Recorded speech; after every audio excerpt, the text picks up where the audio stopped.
Bom dia, boa tarde, boa noite. Estamos aqui reunidos para apresentar um podcast abordando alguns elementos da disciplina Introdução à Economia. Eu sou João Paulo. Vanessa. Heloísa. Vinícius. E aí a gente vai dar prosseguimento à apresentação do conteúdo como forma de avaliação solicitada pela professora Verônica. Eu sou Vanessa e eu vou conversar com a Heloísa alguns pontos iniciais da política monetária. Então, Heloísa, qual é a definição de política monetária?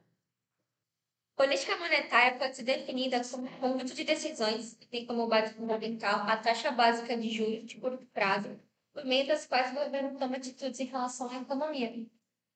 E quais são os instrumentos da política monetária? Os instrumentos são três. O primeiro é o open market, o segundo a taxa de redesconto e o terceiro o depósito compulsório. O open market é o mercado aberto onde os bancos realizam operações de compra e venda de títulos públicos federais.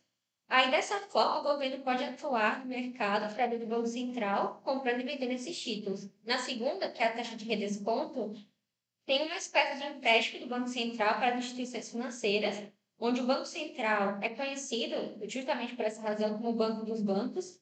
Caso as mesmas estejam em situação de baixa liquidez em um determinado momento, o Banco Central pode apresentar um caráter punitivo, ele cobra uma taxa acima da que já é cobrada por esses bancos, de acordo com o que é utilizado de base no mercado.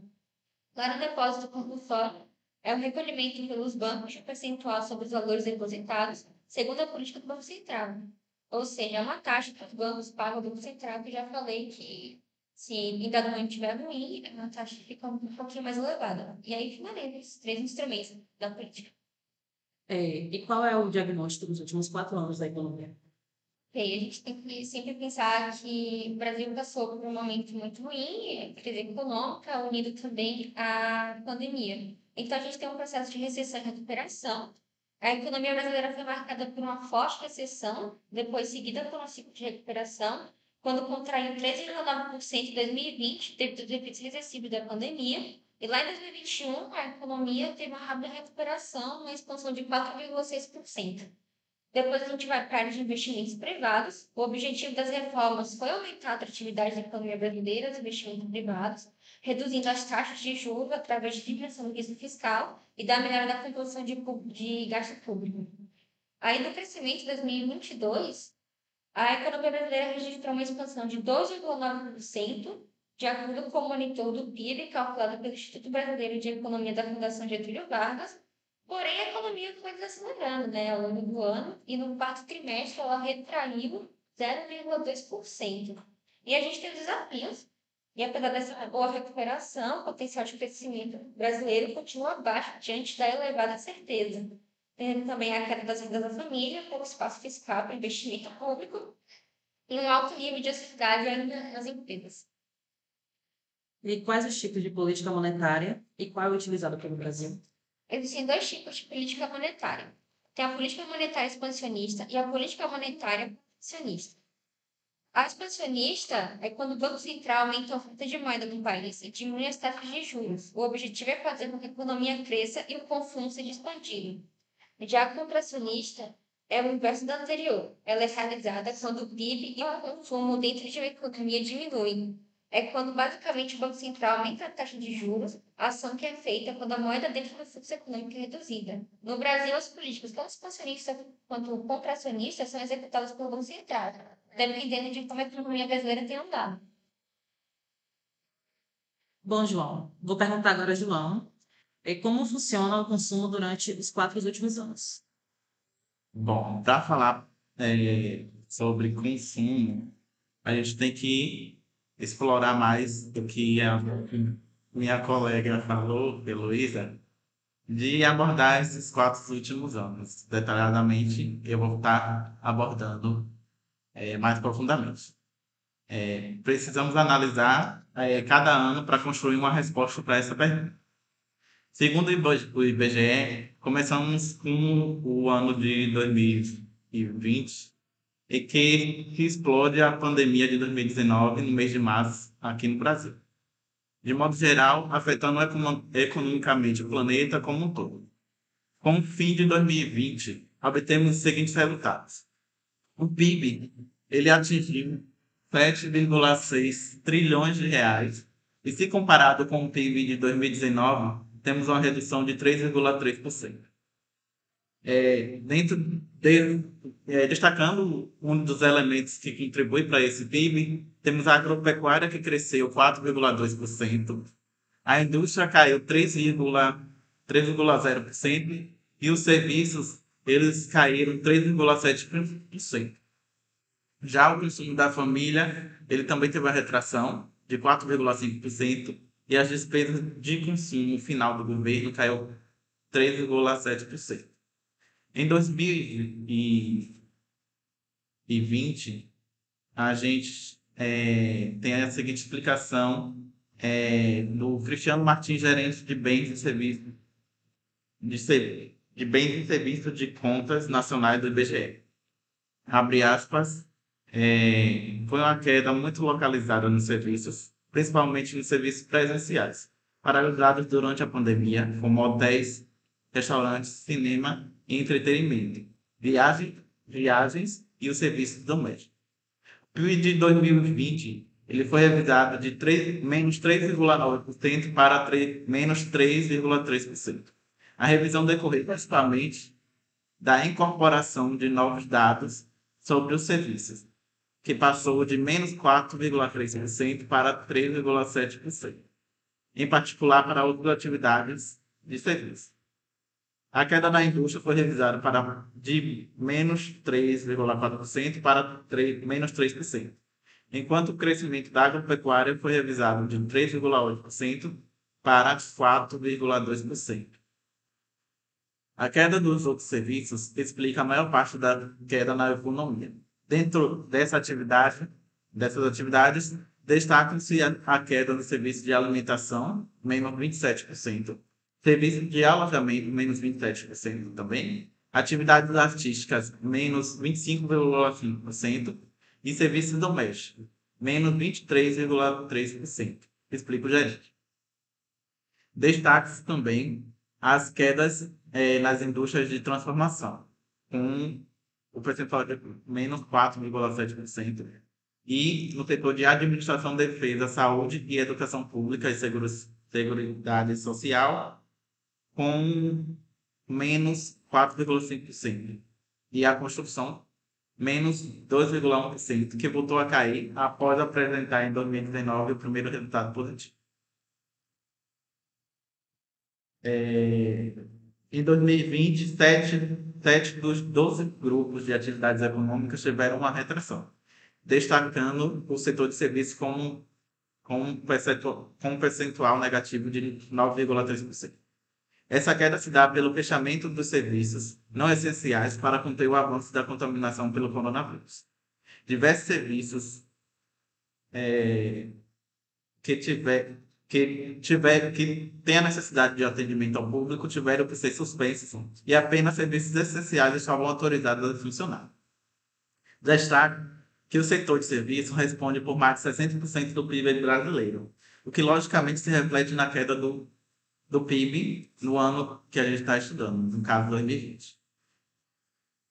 Em 2020, o consumo das famílias ele cai 4,4%, que as despesas de consumo final, que englobam despesas de consumo de família, governo e instituições sem fins lucrativos, apresentou esse percentual. A despesa de consumo final do governo, que engloba despesas com bens e serviços oferecidos pelo governo à coletividade, caiu 3,7% em 2020.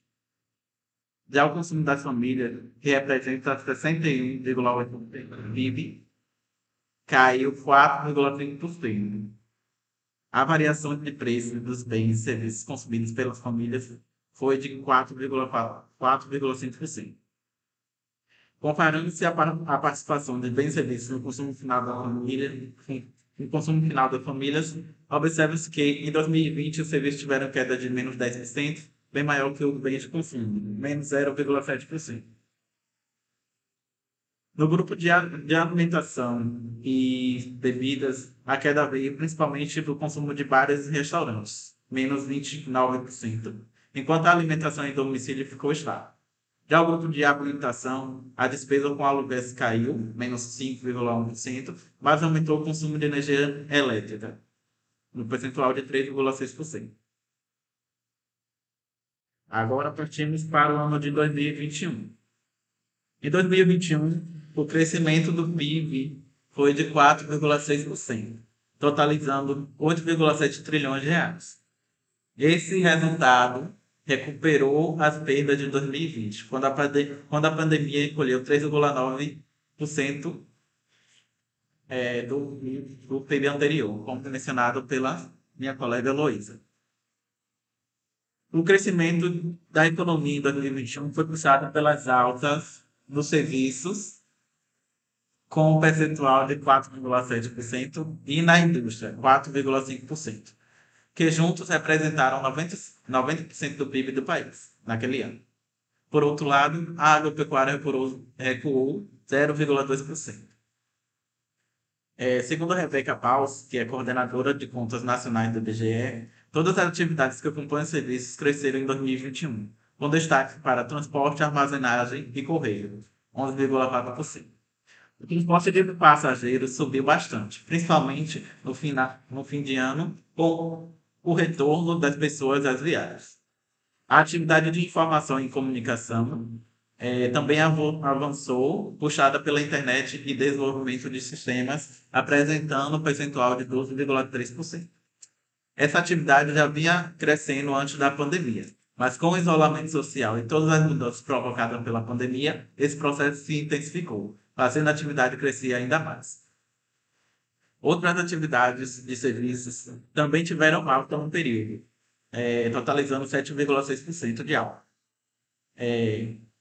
São atividades relacionadas aos serviços presenciais. Parte da economia que foi mais afetada pela pandemia, mas que voltou a se recuperar, impulsionada pela própria demanda das famílias por esse tipo de serviço. Acrescenta Rebeca Paulos, que é a coordenadora de contas nacionais. Cresceram ainda o comércio, percentual de 5,1%, atividades imobiliárias, com um percentual de 2,2%, administração, defesa, saúde e educação pública e seguridade sociais, 1,5%, e as atividades financeiras, seguros e serviços relacionados, 0,7%. A única atividade que não cresceu no ano de 2021 foi a eletricidade e gás, água, esgoto, atividades de gestão de resíduos, que teve variação negativa de 0,1%, o que indica estabilidade. Segundo Rebeca Paus, a crise hídrica afetou negativamente o desempenho das atividades em 2021. A estiagem e a geada prejudicaram o resultado da agropecuária em 2021. Já que em 2020 a agropecuária tinha crescido. E no ano subsequente, 2021, recuou 0,2%. E aí a gente parte para 2022, em que o PIB cresceu 2,9% em relação a 2021. O setor de serviços puxou a alta, com um percentual de 4,2%, seguido da indústria, com um percentual de 1,6%. O avanço foi impulsionado pelos resultados positivos de outras atividades e serviços, que contribuíram para o aumento do PIB, com um percentual de 8,3%. Transporte e armazenagem correio, 8,3%. Informação e comunicação, 4,9%. Atividades imobiliárias, 3,2%. Atividade financeira de seguros e serviços relacionados, 2,4%. E o comércio, com alta de 2,1%. Com os componentes da demanda interna, a despesa de consumo das famílias aumentou 4,3%. A despesa de consumo do governo aumentou 0,5%. E a formação bruta de capital fixo aumentou 3,5%, que tiveram alta em relação ao ano anterior. No setor externo, as exportações de bens e serviços cresceram 11,7%, assim como as importações de bens e serviços, que avançaram 4,6% no quarto trimestre de 2022. Agora a gente parte para 2023. O PIB em 2023 ele cresce 3,1% no acumulado em 4 trimestres. E essa taxa resultou do avanço no valor adicionado a preços básicos, com percentual de 3,1%, e nos impostos sobre produtos líquidos com subsídios, com aumento de 2,5%. O resultado do valor adicionado nessa comparação decorreu dos seguintes desempenhos: agricultura com percentual de 14,4%, indústria 12% e serviço 2,8%. Na análise da demanda, a despesa de consumo das famílias cresceu 3,7% e a despesa de consumo do governo aumentou 1%. Por outro lado, a formação bruta de capital fixo recuou 1,1%. No âmbito do setor externo, tanto as exportações de bens e serviços avançaram, como as importações de bens e serviços, que tiveram variação de menos 0,01%. Aí o PIB em 2023, ele totaliza 2,7 trilhões no terceiro trimestre e tem um montante de 353,8 bilhões aos impostos de produtos líquidos com subsídios. Logo, com os crescentes aumentos nos últimos anos pela demanda reprimida em 2020, o governo não precisou incentivar o consumo, somente no período da pandemia em que o consumo precisava ser contínuo para fazer circular o capital.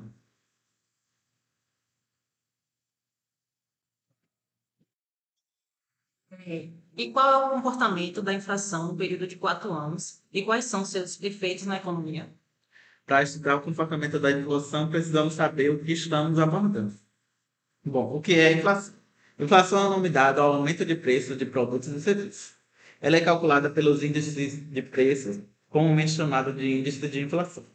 O IBGE produz dois dos mais importantes índices de preço: o IPCA, considerado oficial pelo governo federal, e o INPC. Para que serve o IPCA e o INPC? O propósito de ambos é o mesmo: medir a variação de preço de uma cesta medir a variação de preço de uma cesta de produtos e serviços consumidos pela população. O resultado mostra se os preços aumentaram ou diminuíram de um mês para o outro. A cesta é definida pela Pesquisa de Orçamento Familiares, POF, do IBGE, que, entre outras questões, verifica que a população consome e quanto do rendimento familiar é gasto para cada produto. Como exemplo, arroz, feijão, passagem de ônibus, material escolar, médico, cinema e entre outros. Os índices importantes levam em conta não apenas a variação do preço de cada item, mas também o peso que ele tem no orçamento das famílias. Bom, e qual é a diferença entre esses dois índices? A sigla INPC corresponde ao Índice Nacional de Preços ao Consumidor. A sigla IPCA corresponde ao Índice Nacional de Preços ao Consumidor Amplo. A diferença entre eles está no uso do termo amplo. O IPCA inclui uma parcela maior da população. Ele aponta a variação do consumo, a variação de custo de vida média de famílias com rendas mensais, de um salário mínimo até 40 salários mínimos. O INPC verifica a variação de custo de vida médio apenas de famílias com renda mensais de 1 a 5 salários mínimos. Esses grupos são mais sensíveis a variações de preços, pois tendem a gastar todo o seu rendimento com itens básicos, como a alimentação, medicamentos, transportes e etc. Outros índices de inflação que o IBGE também aborda, além do IPCA e o INPC, tem outros 4 índices de inflação.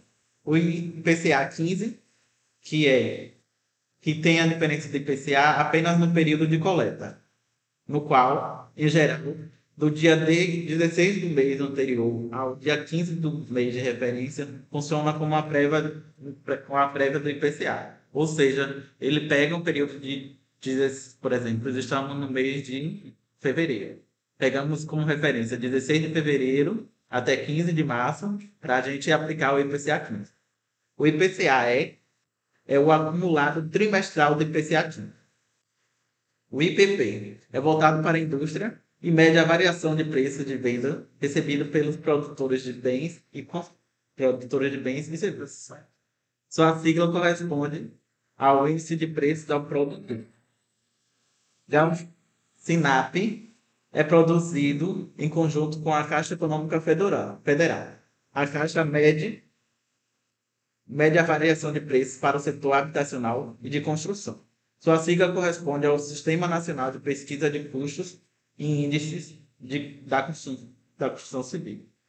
Aí a gente pode abordar agora um histórico da inflação, que ela volta a ficar dentro da meta depois de 3 anos. Em 2018,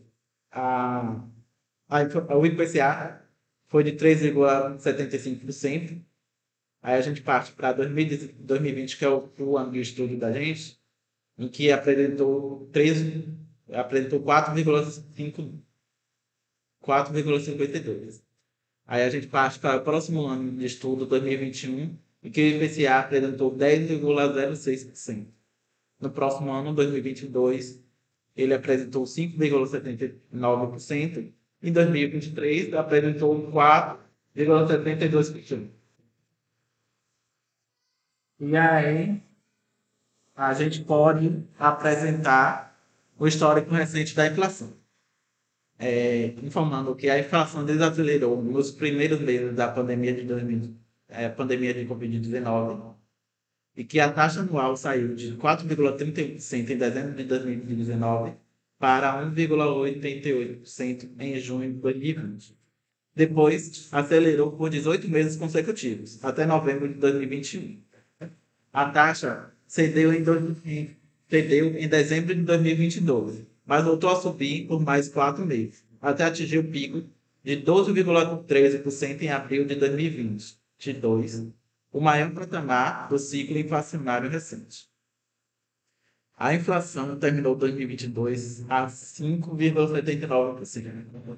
Registrou o mínimo anual de 2023 em junho, quando foi de 3,16%, e terminou o ano abaixo do teto da meta de 4,75%. Quando a inflação aumenta, aumenta de forma... Quando a inflação aumenta de forma muito acelerada ou contínua e não acompanha os aumentos do salário da população, acontece uma situação que a maioria dos brasileiros conhece bem. A situação de que tudo parece caro. Bom, a gente pode apresentar os tipos de inflação e como cada um funciona. A inflação chamada de inflação por oferta. A inflação por oferta ocorre quando existe um aumento na matéria-prima dos produtos, que resultam em um aumento no preço final que o consumidor vê nas prateleiras. Sendo assim, se o custo do leite está maior, naturalmente os valores de queijo, manteigas e iogurte também devem subir. Inflação por demanda. Já a inflação por demanda acontece quando o aumento ou diminuição de preço está relacionado ao volume de compra. Por exemplo, durante a pandemia, o valor de álcool gel subiu bastante por causa do maior busca pelo produto. Bom, mas afinal, o que causa a inflação? Além do aumento da demanda por certos produtos e a alta de preços de insumo, existem outros fatores que podem ocasionar uma alta na inflação. Abaixo, podemos listar 2 deles. Diminuir taxa de juros, que é quando o governo federal, por meio do Banco Central, altera certas taxas de juros, como a taxa Selic, que isso pode tornar os empréstimos mais baratos. O resultado pode ser a elevação do consumo e na produção, a elevação do consumo e na produção. Mas, por outro lado, isso impacta diretamente nos investimentos de renda fixas e eles passam a render menos. Tudo isso impacta nos hábitos de consumo do brasileiro e pode fazer a inflação flutuar. E uma outra maneira de causar a inflação é a emissão do papel moeda, que é quando o governo gasta mais do que pode pagar e precisa de dinheiro, e são emitidos em papel moeda para pagar as contas federais. Essa emissão também afeta diretamente os preços, visto que existe uma maior circulação de dinheiro e, por muitas vezes, ela é maior do que a oferta de produtos e serviços, gerando inflação. Bom, e agora a gente pode elencar os impactos da inflação para o bolso do consumidor. Bom, a gente já entendeu que a inflação pode ser causada por diversos motivos, mas também é importante dizer que ela pode ser positiva ou negativa em alguns casos. Por exemplo, quando a inflação está com taxas muito altas, o consumidor encontra maior dificuldades para consumir. É o caso da gasolina, que subiu 25% apenas no primeiro semestre de 2021. O dado vem com o levantamento do índice de preço Ticket-Lot, que comparou os valores registrados em junho de 2021 com dezembro de 2020. Com esse recurso, Como esse recurso está ligado ao transporte de mercadorias e alimentos, faz sentido pensar que o preço de óleo de cozinha, por exemplo, também pode ser aumentado por conta da alta da gasolina. Já a inflação baixa, muito baixa, é negativa, visto que ela pode desvalorizar os produtos e fazer com que o consumidor espere sempre por um valor ainda menor, o que traz problemas para o setor econômico do país. Pensando nesse cenário, vale a pena ainda conhecer dois termos: hiperinflação, que acontece quando existe um aumento muito grande no preço, sem um motivo específico, que acaba gerando um descontrole no mercado, impactando diretamente no bolso do consumidor. Isso aconteceu no Brasil entre os anos de 1980 e 1990.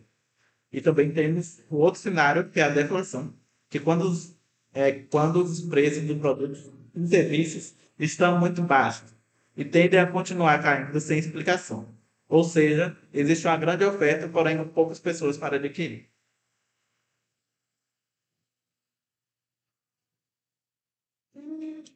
Bom, como funcionam as determinações do Banco Central? É autônoma ou não? O que é BCE e sua participação na política governamental? Bom, para a gente abordar o Banco Central, a gente precisa entender que o que é o Banco Central. Também conhecido como Bacen ou BCB, é uma autarquia federal que é responsável pela autoridade monetária no Brasil, estando diretamente ligado ao Ministério da Economia, o antigo Ministério da Fazenda. O Bacen foi criado em 1964 com a função primordial de desempenhar um papel executivo em relação a tudo que é discutido no Conselho Monetário Nacional. Entre outras palavras, o Banco Central cumpre e também faz cumprir as disposições que lhes são atribuídas pelas leis do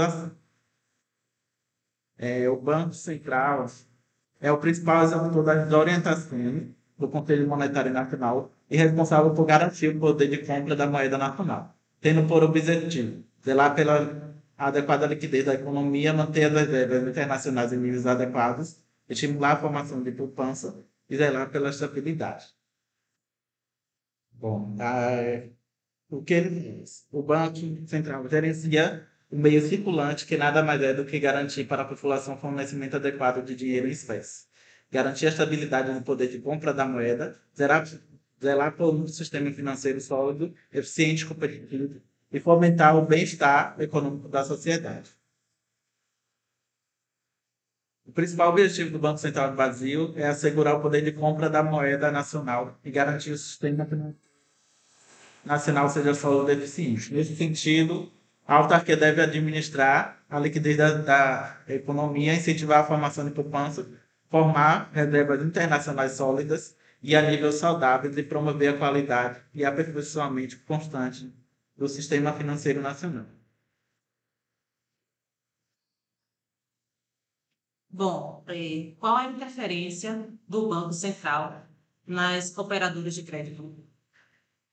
Bom, primeiro a gente precisa definir o que é operador financeiro. Operador de crédito, no caso. Operador de crédito é um termo dado a instituições presentes na estrutura do sistema financeiro nacional, com exceção das organizações de pagamento, que cumprem diversas atividades de aspecto monetário, como bancos, cooperativas e administradores. Quem tem conta em uma corretora de valores para realizar pequenos investimentos já é cliente de um desses operadores financeiros. Outro exemplo comum é um de um cliente que já realizou algum financiamento na Caixa. O operador financeiro ele pode ser integrante dos seguintes grupos: instituições financeiras, que são captadoras de depósitos à vista, demais instituições financeiras e outros intermediários, bolsa de valor, bolsa de mercadorias e futuras bolsas de valores, entidades fechadas para a previdência complementar, o que são conhecidos como fundos de pensão. Quais as características de cada operador financeiro? A principal entidade executiva e supervisora é o Banco Central do Brasil, o Bacen, que possui como operadores as instituições financeiras captadoras de depósitos à vista, exemplificadas pelas seguintes organizações: bancos e caixas econômicos são principais operadores, com atuação direta entre os doadores e os tomadores de recursos do SFM. E aí a gente tem a administradora de consórcio, cooperativa de crédito e corretoras e distribuidoras que compõem o operador financeiro. Bom, agora eu vou perguntar para isso. O que é a taxa Selic? Quais são os efeitos dela que ela traz para a economia? Bom, a taxa Selic, ela é a taxa básica de juros que foi estabelecida no Brasil. Ela é responsável por ter esse controle da taxa de juros que os bancos eles emprestam um pelo outro. Então, essa taxa aí, ela define aí o valor máximo dessa taxa de juros que pode ser emprestado. E também ela serve para poder, é um dos principais órgãos de ter o controle da inflação. Então, quando você tem ali uma taxa básica de juros alta, você tem uma menor circulação de dinheiro na economia, logo você vai ter um controle maior sobre da inflação. E quando você quer, por exemplo, fazer a política monetária expansionista, você tem que ter a redução da taxa Selic, porque ela incentiva mais os bancos e as empresas a tomarem crédito e, consequentemente, girando capital. Qual a política monetária aplicada nas relações exteriores? Bom, essa questão de política exteriores tem essa parte da Selic também. Você pode estar aplicando uma taxa alta para poder atrair investidores. Por exemplo, você tem um país fora que está com a taxa de 4%. Aí o Brasil está querendo atrair mais investidores. Então ele pode aumentar essa taxa Selic, tanto para controlar a inflação dentro do país, quanto para atrair mais investidores de fora. Tanto é que, logo no início da pandemia, lá em 2020, a taxa Selic estava em 2%.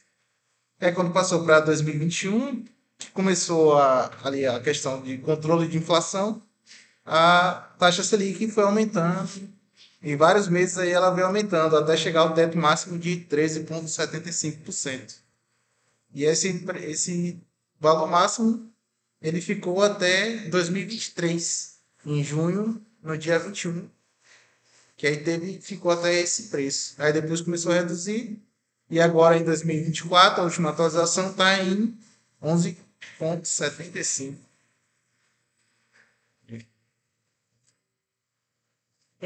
Exemplos práticos de política monetária nacional e internacional. Bom, alguns exemplos de você ter uma política monetária seria a Selic, a inflação, você tem o controle da quantidade de dinheiro circulando na economia. Por exemplo, em 2020, logo quando começou a pandemia, você tinha uma quantidade total de dinheiro circulando na economia de 255 bilhões. E aí, logo após a pandemia, houve uma nova oferta de moedas na economia, que foi a cédula de R$ 200. E com essa chegada da cédula de R$ 200, agora em 2024, a gente está com uma quantidade total de 328 bilhões de reais girando na economia, um aumento aí de cerca de 30%.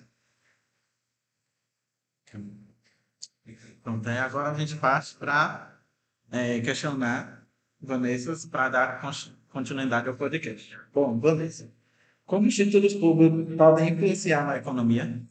Bom, ela mostra como os investidores percebem a tendência dos preços a longo prazo. Curiosamente, a inflação implica influência fortemente os títulos públicos. Quando os investidores esperam mais a inflação, eles exigem maiores retornos, impactando os preços dos títulos. Por isso que é fundamental analisar como a inflação implica e afeta esses investimentos. Os títulos públicos, especialmente os indexados à inflação, ajustam para refletir essa expectativa. Além disso, a inflação também implícita indica a confiança do mercado na política monetária, se os investidores duvidam da capacidade do Banco Central de controlar a inflação, e isso reflete no valor do título. Essa questão dos títulos também, quando o governo ele quiser diminuir mais a quantidade de dinheiro circulando na economia, ele pode ir lá e comprar um título e segurar esse dinheiro da economia, por exemplo. Ele tem uma reserva ali e não quer fazer esse capital girar. Ele vai lá e deixa esse dinheiro aí investido em algum título. E aí esse dinheiro, ao invés de estar na economia circulando, ele está preso ali naquele título. E aí tem um controle também da questão da inflação, dessas coisas.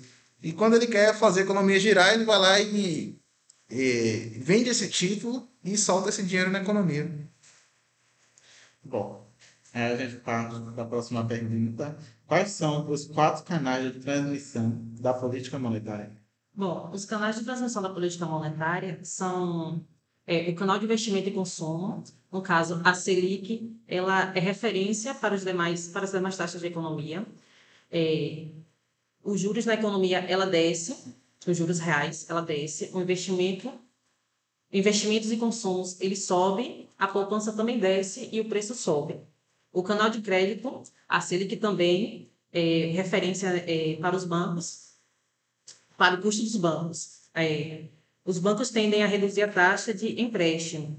Aí, no caso, a demanda por crédito, ela sobe e o consumo e o preço também sobem.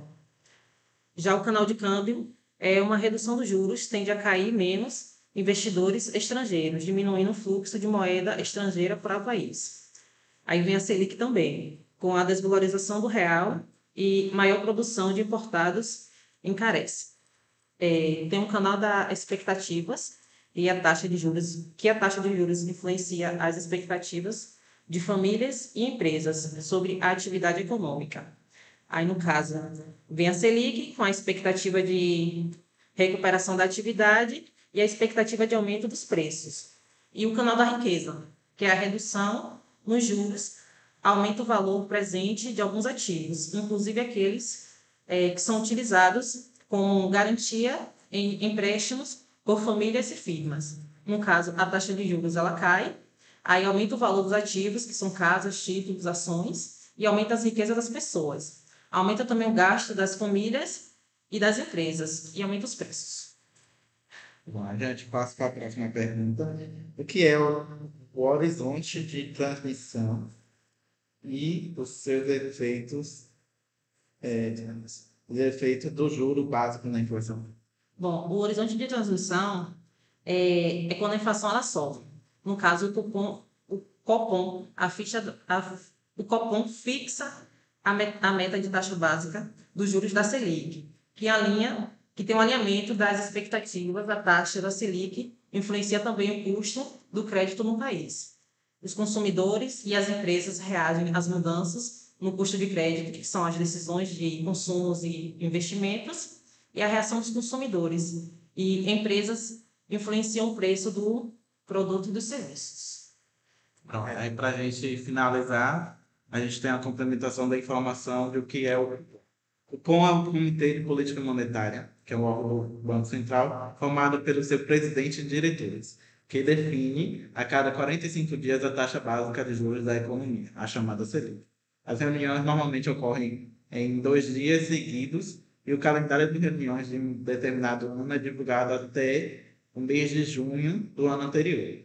A reunião do Copom segue o processo que procura embasar da melhor forma possível a sua decisão. Os membros do Copom assistem a apresentações técnicas do corpo funcional do Banco Central que tratam da evolução e perspectivas da economia brasileira e mundial.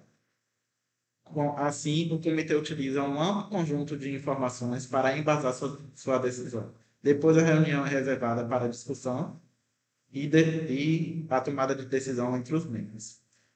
Essa tomada de decisão é com base na avaliação do cenário macroeconômico e os principais riscos a eles associados.